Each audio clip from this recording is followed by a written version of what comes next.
Hi everyone. How's everyone? What time is it? Wherever you guys are. Catherine, what time is it? 35. It's 10:35 here. I'm nearly ready to go to bed, so this had better be good, Gabe. Pressure is on. Yeah, no pressure. Robert, where are you from, sir, Robert? You're muted, Robert. Yeah, I'm in Turkey at the moment, and it's 3:35 Very nice, very nice, very nice. in the afternoon, not the morning. Katerina, you're from UAE, right? Yeah, I am in UAE and it's 4:36 p.m. And oh man, that is a tough name. Abdel Hakim. Oh, where are you from, sir? Okay, we can hear him. Anyways, okay, this is a very, very quick introduction, and then we're going to go into something called distress calls.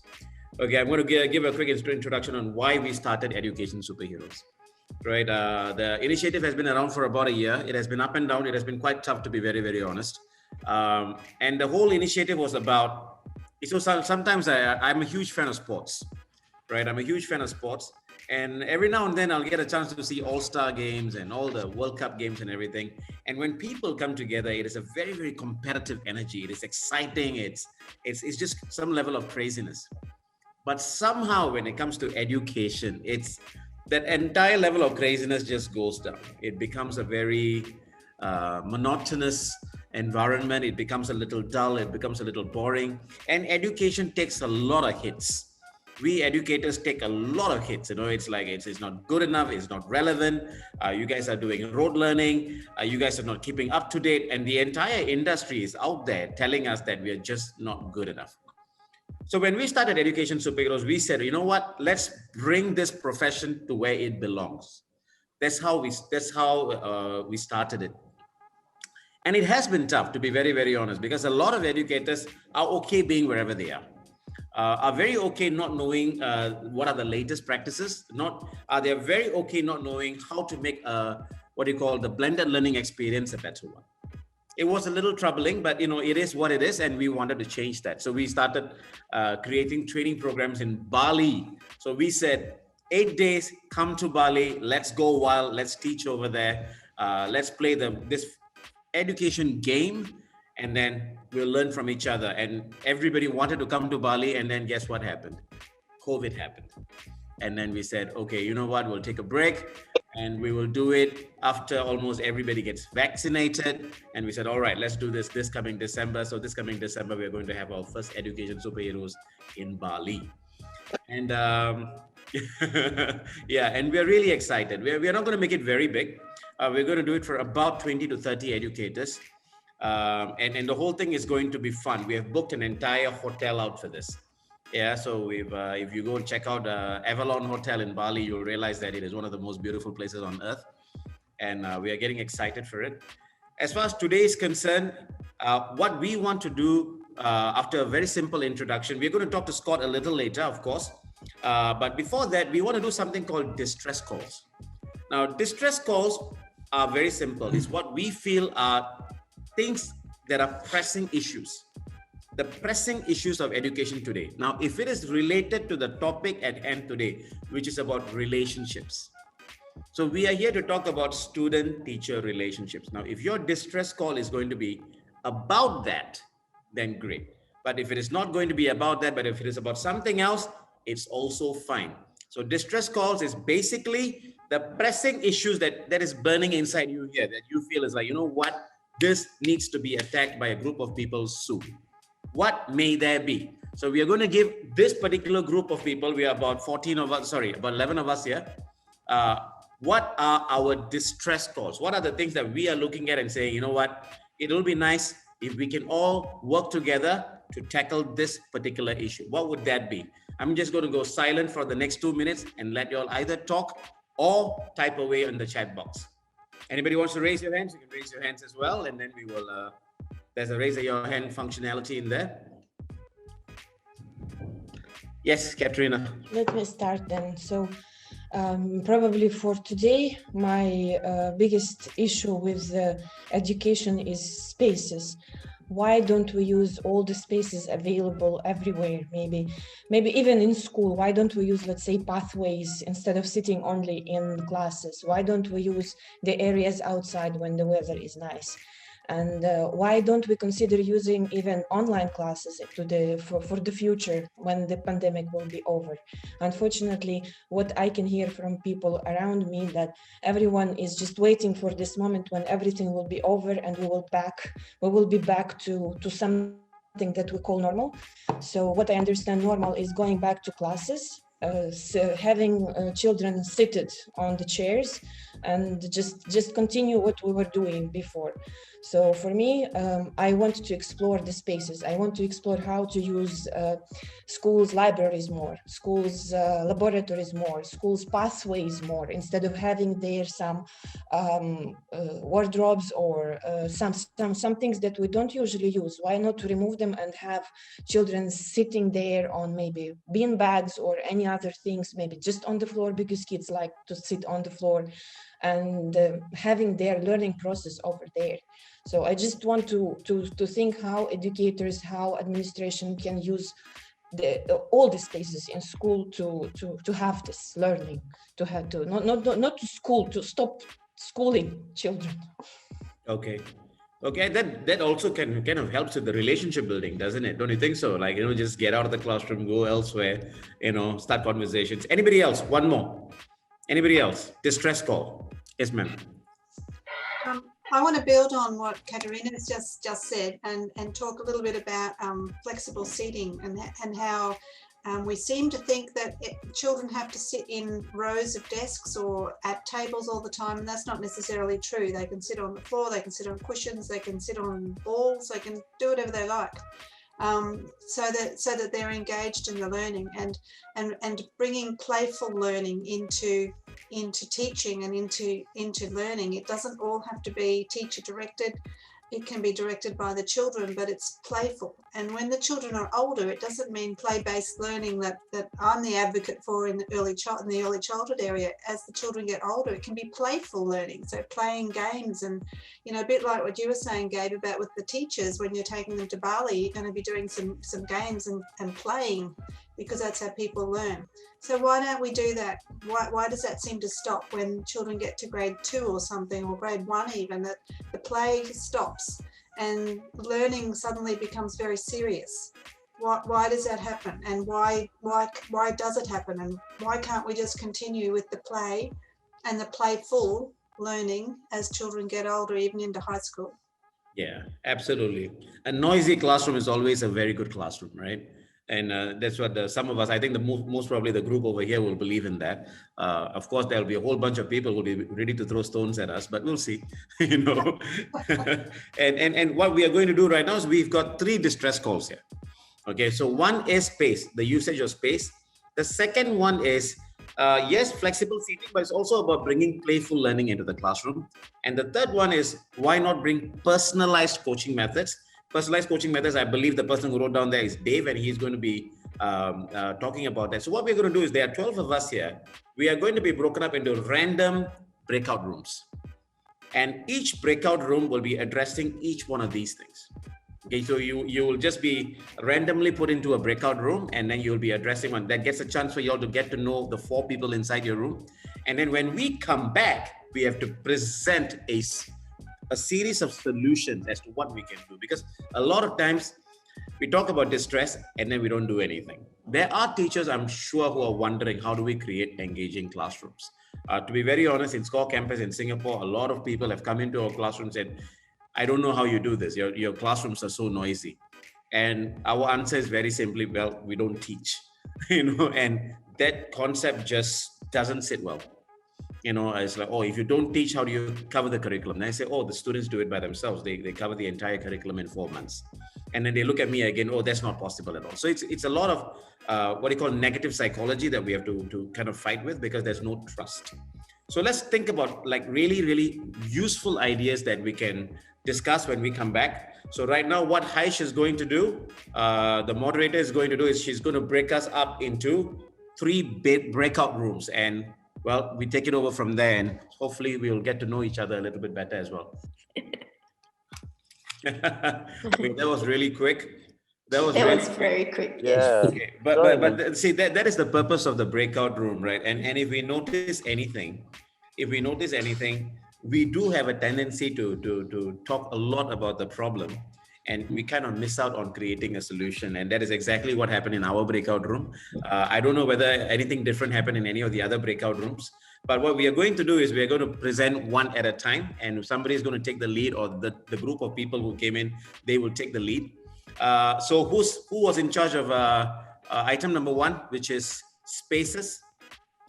Whose group was that? Anybody? I think that was actually ours. Spaces But we was didn't- ours? But we didn't talk about that. Okay. Okay. What did so Ira, who was in your group? I was with Scott and Ramat. Okay, and what did you all talk about? Dating. No. What? We talked about personalized coaching. How did that become dating? Okay, but anyways. Scott brought up a very good point. Okay, so we were going to come to that. So basically, our group did not achieve anything, I guess. Who was Robert in your group? What were you all discussing? Yeah, sure. So I was the first one to unmute myself, so I got to introduce everyone. So yeah, so we have Nelson, for example, who's working in an average sort of size school, a growing school. But before the pandemic, they used to get into groups and things like that. So not always static teaching. Abdul Hamid, I'm not sure about his one, but Mr. Javed, he works with, I think, older children, older young people, and they're coaching them for exams. And so he said, yeah, of course they sit in groups. So how could it be any other way? And that was the question I gave to him. Oh yeah, sorry, Mr. Abdul Hakim. He said, well, we do have variable seating arrangements when we do cross-curricular learning. A lot of learning goes on in those sessions. And the group's question was, well, why don't we do that in our regular classes too? Okay. And he didn't have time to answer that. So okay, that's all as far as we got. So. Well, it does happen. It does happen in a 5-minute session. So let's try to answer the first one together. The first one is about spaces. How can we utilize spaces? What do you think? Any ideas from anybody? How do we utilize spaces better? Students facing each other. Sorry, again, please, can you repeat? Students facing each other instead of facing each other. whiteboard. Instead of facing the board, okay. A lot of schools are already doing that. Yeah, but the problems I see sometimes in schools is they face each other, but the group still faces a whiteboard. So it is like doing something that is traditional in a slightly better way. That's what it feels like. So I think if we roll this back a little bit, I think there's a lot of ways we can imagine to put our classrooms in different ways, but you've got to start and also use spaces. So seating, spaces, everything like that. It depends on what you're going to school for and what everybody believes they're going to school for. If you think you're going to school, like in Mr. Javed's class, to pass that exam, and you just want the guy to put loads of stuff in your head and you go and pass the exam, you're going to sit there and look at your book and do it. Okay, that might be the quickest, most direct way to pass that exam. But if you're going to go to school as to become a better learner, to learn, to have as many opportunities as possible for learning in lots of different ways, if you believe that as a teacher, then you're going to start to arrange your seats differently. The kids will do that too. And you'll use, hey, let's go out here. Why don't we do this? Why don't we do that? And the kids will make the suggestions too. So it depends. It comes from why you go to school. Sorry, I talked too much maybe. No, I think that's amazing, because and another way, what that leads into as well is that decision now, does it belong to the teacher, or are we giving that liberty to the students? How does that work? What do you all think?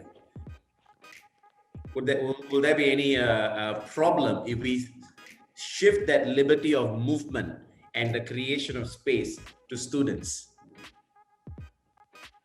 I think to build on what Robert was saying, I think it's important to work out what the purpose of the teaching is for, and what's the purpose of the learning for. So if the purpose is to do some sort of science concept, well, wouldn't you go outside and look at the trees or do something like that? So let's sort of be a little bit more creative and a little bit more open. And I think if we have those open-ended conversations with the children or the students, that they will come up with a lot of the solutions themselves. You know, we don't have to be the font of all knowledge. We don't have to know everything. We can have a discussion with them and give them responsibility, and then weigh up the pros and cons. Well, you know, if some children go out around the other side of the building, well, how can we be sure that they're safe? And you can start having those conversations with them. So I think firstly, you need to look at the purpose of the learning and the teaching, and then secondly, use some open-ended questioning with the children so that you have a discussion about how can we best reach this goal or reach this outcome. This is what we're learning about. How can we best do that? And give them some agency and empower them to have some input into their learning. Awesome. What about the second subject matter? The second subject matter is about playful learning. Does anybody have any comments on that? Playful learning, flexible seating.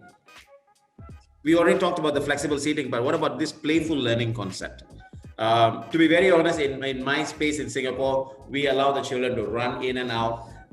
They can lie down on the floor. They can lie down underneath the tables. We've created a space like that, and we absolutely enjoy it. You know, we every minute in the classroom is joy for us. And to be very honest, Dave and I were speaking about this the other day, and then I said the pandemic hit us so hard, but we really kept it together purely because we needed to see the faces of the students, and that playful environment has worked for us very, very well.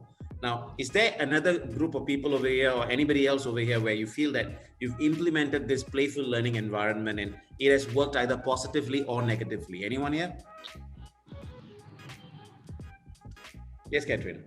Yes, sure. Playful environment helps also in a little bit different direction. When kids, if you give your students opportunity to play, no matter which age, you will notice that kids imitate someone all the time. So they reconstruct some situations from their life, their own experience, what they saw, or maybe the shopping experience, maybe some conflict experience. They all always they try to imitate, they try to remember something that has happened, and they recreate these situations, they recreate this setting when they need to play, when they are free to play. So from that on, you can build your next activities, you can understand some backgrounds where kids might struggle and why do they struggle in classrooms. So for me, games and allowing children to play is something that is essential and non-negotiable. They have they should have specific time in very traditional environment, and if you are working in a free and trustful environment, I feel that this could be the full time in school, games and playing. It could be built only on that. Gabriel, I put in the chat a book that I'd like everyone to take time to read if you're interested in the power of play. It's called I Learn from Children by Caroline Pratt. Now, this book was written in the early 20th century, but it tells the story of a school in New York City. Caroline Pratt started, and the entire school was built around play. And the school still exists. Very nice, very nice. Robert, you were saying something. Yeah, can I ask a question? It just occurred to me, I'm not an expert on play or that, but I know in reading, okay, we talk about reading for pleasure. And so there must be other sorts of reading, like reading for meaning or reading for learning or whatever. So when you have to seriously read something and you have to push yourself to read it, okay? But there's reading for pleasure as well. So is there different sorts of play? And can children learn that, all right, now we're going to play, but we're going to play with a purpose. And now we're going to play because we like playing. Can we do it? Because I know the two are important, yeah? So has anyone come across that? Catherine, yeah. Oh, wow. Okay. Okay, Catherine. Great. I'm learning something. Yes, there's several purposes of play and playful learning as well. So there's developmentally the type of play that you observe children engaging in is directly related to their level of development. So they go through some developmental stages, and those developmental stages means that they play in different ways. So when they get older, children like to play games with rules. So they play hide and seek, they play Atiqah, they play, which is like a catchy game. I don't know if you call it that, but you know, there's games with rules. They can play cards, they can play board games. They like to play games with rules as they get older. When they're younger, as Katerina said, they're imitating life. They're trying to understand their world through play. And they role play things. So, you know, if they've got to go to hospital and it's a bit scary, well, they'll set up a doctor's surgery and they'll play hospitals or something like that. So play has a number of different roles as children grow and develop. And children learn through play. And there's about 180 years of research around the importance of play. So it's not something that's new, and it's not something that we've just thought of, it's a good idea. It's something that's been used for over 180 years or so. And you might know about Friedrich Froebel, you might have heard of him. He's actually one of the leaders in developing play-based learning outside, and the name kindergarten comes from him. So kinder as in children, and garden outside. So children playing outside. And he developed a whole lot of open-ended materials for children to learn as well, so they could develop creativity and imagination and blah, blah, blah. This is a whole day session that I'm putting into this much. If I may share something, about a few years ago, we turned the Changi International Airport into a classroom for a day. So the question that was asked to a whole bunch of 15, 16, 17-year-olds was, it was a mission based. So it had a timer, it had a 15-minute timer, and you had to take photos with the people that you're collaborating with, because everything that you did had points. And the question was a very, very simple one. You've got to prove to us that, you know, whenever we travel, we are only allowed 100 ml bottles. We are allowed 5 of those bottles, right? But nobody really has gone out to ask why only 5. And isn't 5 dangerous? And can it pass through security? And those were the questions that were asked, and we released the students, and all 1,500 of them pretty much ran all over the airport, talking to pilots, talking to flight attendants, talking to security personnel, and talking to cops, strangely finding almost no answer, until one brilliant group of students went all the way to the aviation security department and asked, why are we not allowed to? And we heard some scary answers that I'm not unable to share here from the aviation security department. But in a way that was kind of, we had a lot of fun doing it, purely because they were taking selfies, Wi-Fi's and everything. And it was gamified, right? So play with a purpose. And you can turn pretty much anything into a classroom is the experience we had. And that kind of comes into what Katerina and Catherine were also saying, which is about flexible spaces. You can use anything change anything into a classroom. And you know what, with that, we are going to invite our guest. All right. Scott, what I loved about my conversation with Scott was it was very personal. It didn't feel like, you didn't feel like you could read whatever he said. You couldn't read that from a book. You could only hear that from him. And that's really what we look forward when we talk to educators. And it was so good. I remember talking to him. It was late at night for me and early in the morning for him, or was it the other way around? I can't remember. And right after the conversation, I was like, you know what, we need to work together. I was jumping up and down. I was like, finally, there's a guy who speaks our language. It's like, because sometimes we all feel alone. I don't know whether you feel alone or not, but I have felt alone many, many times, because it's like, I start wondering to myself, am I the only guy who does this, or are there people out there? And that's why we formed Education Superheroes. We should all gather together. And his teaching has been going on for 35 years. possibly longer than that because I'm getting some information out of his website. He started off with the Houston Independent School District. He's been a vice principal. He's been a principal, also principal of the year. And at one point, dealing with 60 schools and 54,000 students. So some of us who think that dealing with one school and one class is a nightmare, please get into a personal call with Scott and ask him how he did that. And you guys can type away all your questions that you want to ask him. And we would like some sharing with Scott first, and then we'll get into a Q&A, right? Why he does what he does, what keeps him ticking, what keeps him going, and something about his basketball umpiring life as well. And Scott, all yours, inspire us. Great, thanks, thanks, Gabriel. Gabriel Haiys and myself, we were on a call, and we thought it would be good to spend some time talking about relationships and the importance of relationships. And so I'm going to share two quick stories before we sort of get into a wider conversation. So we launched a personalized learning lab school when I was at a educational nonprofit in Houston, Texas. And when we launched it, we had convinced ourselves that the most important component to personalized learning was going to be technology.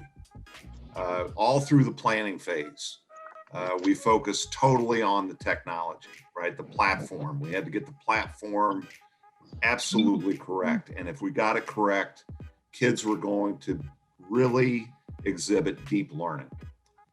Boy, were we wrong. The first 3 weeks, the technology was great, but there were no relationships built between what we called the learning coach, i.e. the teacher, and the learner, i.e. the student. And so we completely had to make a shift.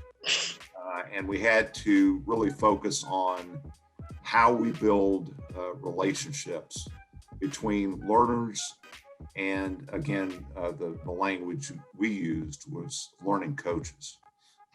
That's the first story. The second story is I have 4 kids, and I interviewed my kids recently, and I asked them, all of them went through traditional system, by the way, here in the States.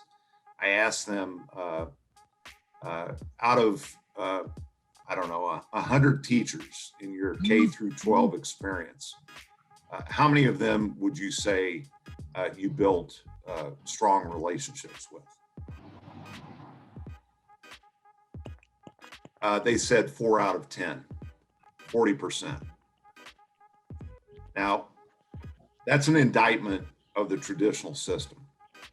If we spend this much time working on learning, and at the end of the experience, the learner can only say that 4 out of 10, they built what they would consider to be strong learning relationships with, I would argue that we need to change the system, and we need to change the system very quickly. So I sent out an article. I don't know how many of you had a chance to read the article, but if you didn't, it's on our website, theeducationgame.com, and it's called "It's All About Relationships."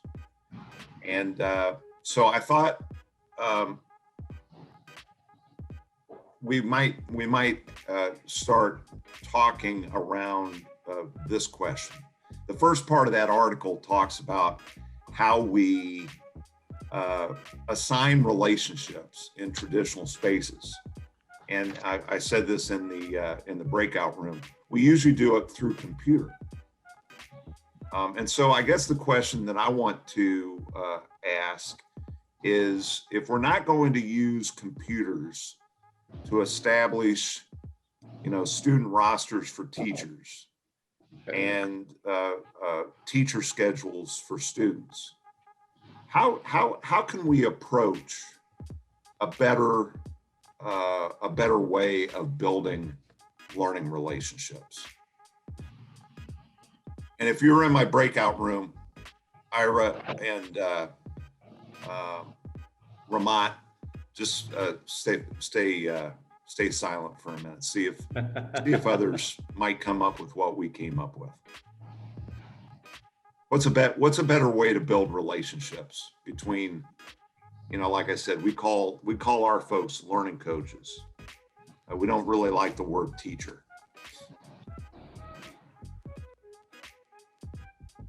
Anyone? I think daily conversations will be great. Oh, Rahul. I think daily conversations is important to build that relationship. You know, I think the most important thing, you know, like for us in our campus, we have a simple habit. Whenever a student walk in, we don't ask about, do you have any homework or how was school and all that. It's more towards like how are you and how's your day. You know, that few words will matter to the child, and that's how you build the relationship. Because when you ask about their homework, you ask about their schoolwork, it feels that immediate judgment, and then that barrier comes up.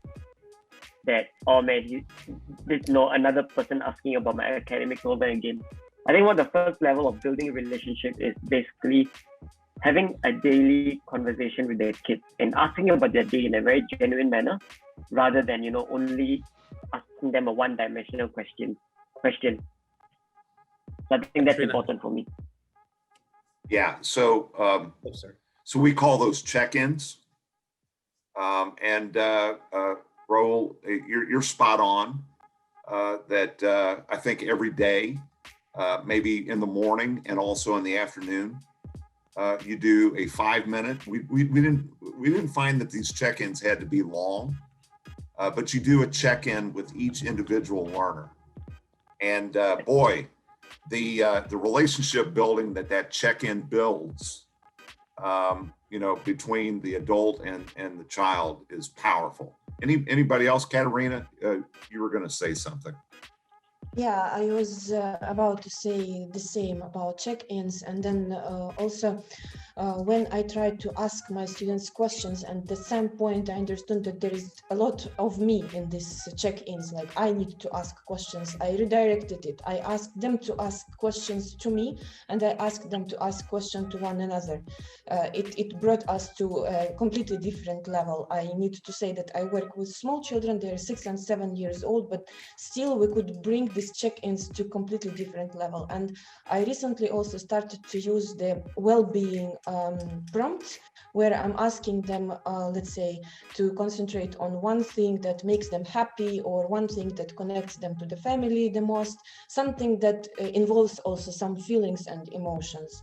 And it also works very well. And also, I would like to mention something that we have to show interest in activities that kids love. If they love to play Roblox, we need to show the interest in this game. We need to try to investigate how it works, so that we are on the same spot with them, so that we understand why this Roblox is so interesting to the kids. Others? How do we build stronger relationships? Catherine. I was just typing it into the chat actually. I read some research a few years ago that stated if the teacher spends just 1 minute a day with each child and asks them about something outside of school, so it's not related to school, it's like, how's that, you know, new baby brother going, or, you know, is the dog still eating your shoes, or whatever, you know, ask them about something about their life. It builds those relationships and builds those connections. And the research showed that there was much more risk-taking with the learning in the classroom. Behaviour issues decreased because the children felt safe, and they felt like the teacher actually had an interest in them, actually cared. And that was just 1 minute a day per child. And it doesn't have to be all in one go. It can be spread out throughout the day, but 1 minute. Yeah. Yeah, one of the things that I noticed with teachers when I was a region superintendent, Gabriel mentioned that I had 60 schools, about 54,000 kids. There are too many teachers in the traditional system that think that this thing is about them, and that's why we got rid of the language around teacher and student. When you call an adult a teacher, they immediately think that they need to like take the lead and teach, right? And what we really think the relationship is built around isn't teaching, it's learning. And so we have to have adults that spend time with young learners, older learners, no matter the case, focused on the individual learner, right? Yeah. Other ideas around how we build powerful relationships. Scott, can I just ask you? You call the teachers learning coaches. What were the children called? Just learners or children or students? Learners. Yeah, young learners. And actually, one of the learning coaches called them scholars. Okay. So that kind of was a lot of those kids didn't know what a scholar was, by the way. So that was research. And once they found out what a scholar was, there was a status to that.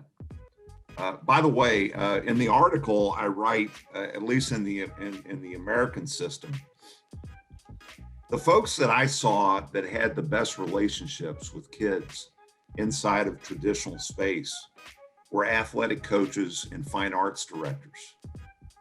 And it was funny because in the faculty lounge, where the faculty came together during their free time, many times those coaches and those fine arts directors were made fun of.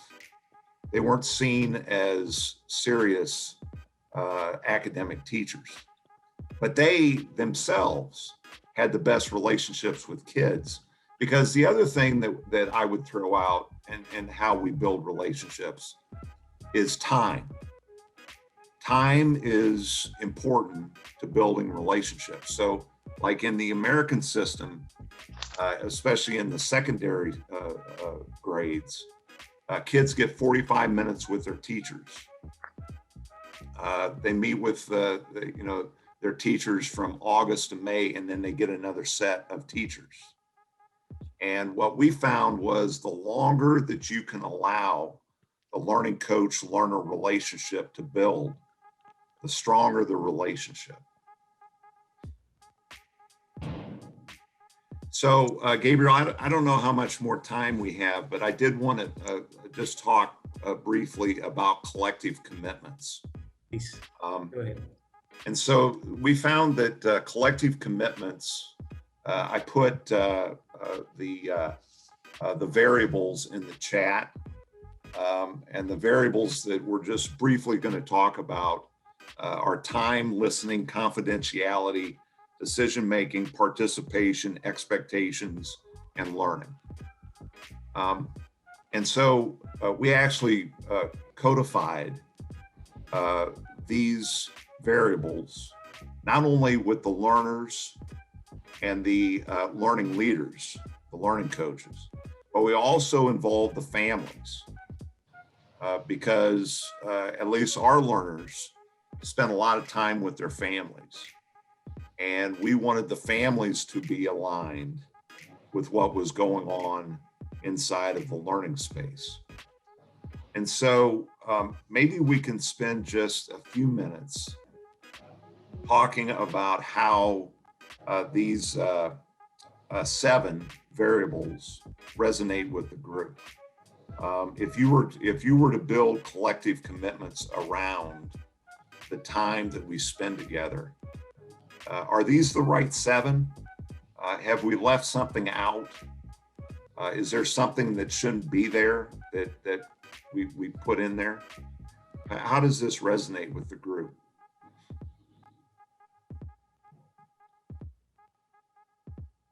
Well, for me, the one of the first few things that I always tell my coaches that I work with is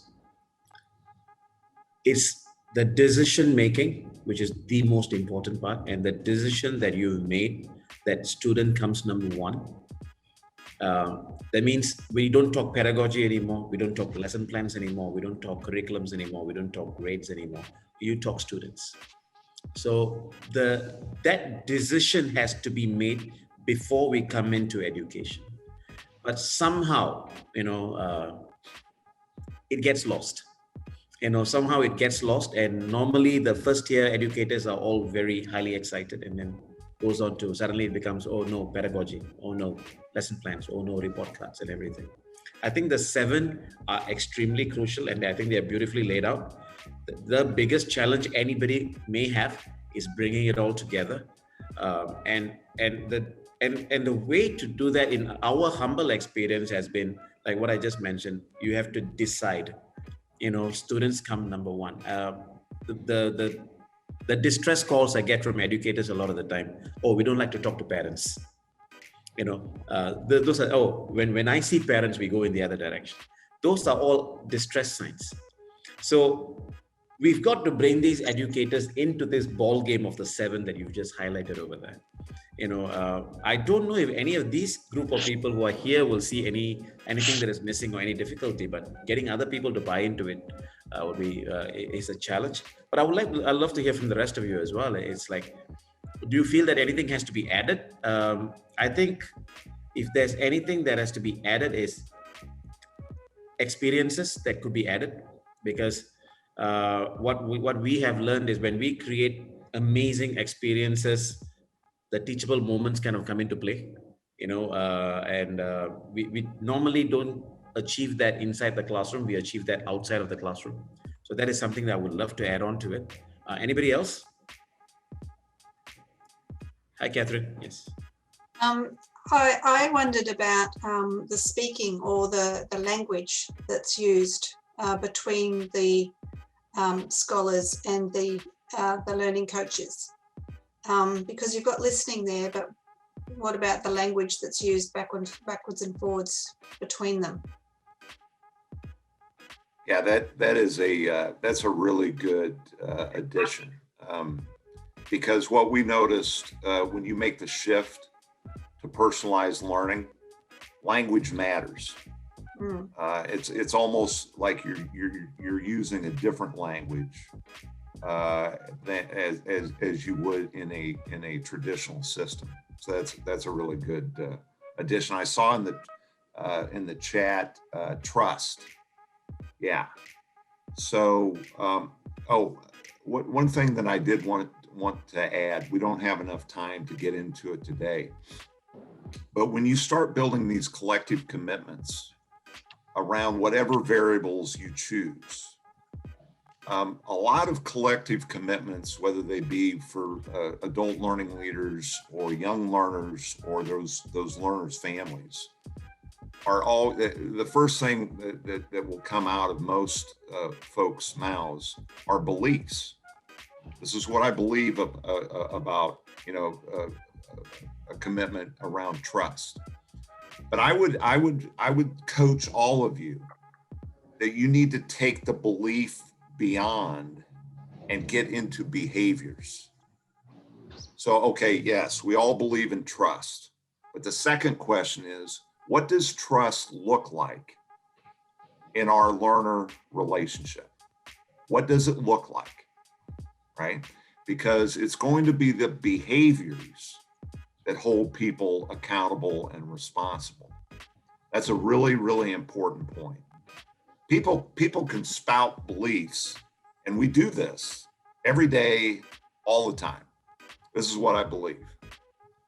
But if you can get into people's behaviors and coach into those, that's when we found we made the biggest impact on learning. That's fantastic. Guys, I'm going to give you all 2 minutes to ask whatever questions you may have. Whatever questions you may have or anything, any opinion. I loved one of the opinions from Robert that I felt it has to be highlighted. Where is that? Make sure it's okay to make mistakes and show that you are also a learner. And I thought that was something that needed special attention. Thank you, Robert, for saying that. And that is really spot on the money, because when our kids realize that we are also you're not as good as you think you are when it comes to that subject matter, there's a special bond that is created over there. It's like, oh, you and I are the same, it's like that. And it's amazing. It's amazing. Any other questions from anyone? Okay. If it is, yes, ma'am. Scott, I was just going to ask you, have you rolled this out, these 7, have you rolled this out into your schools? Is that what you've done with these, or is this just Yes. concepts that you're thinking? Yeah, so Catherine, actually, my partner, Matt Barnes, and I, we don't work with schools. We work with parents and families, Okay. building learning plans for their kids.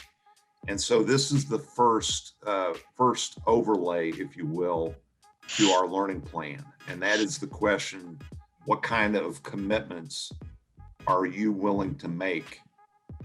And sometimes the school is involved. We deal with a lot of families that have chosen either a hybrid model or actually an out-of-school learning model. But yes, the answer is for the families that we deal with, this is the first step that we make, because without collective commitments, you can't really take the next step toward deep learning. Yeah, good. Thank you. Okay, now with that, just a few announcements. Next week, special guest, Catherine, so you can give her a hard time. Okay. Thanks. Okay. And she's going to be talking about early childhood education. So we are going to ask her the direct question, are early childhood educators glorified babysitters? So we'll put on our gloves, we'll come on, and Catherine will put on her gloves. Absolutely. And another personal request. This morning, I had the wonderful opportunity of working with 20 students from right top of a mountain in Delhi, and where the whole village shared one computer. They had one Zoom account, and we had a blast working with them.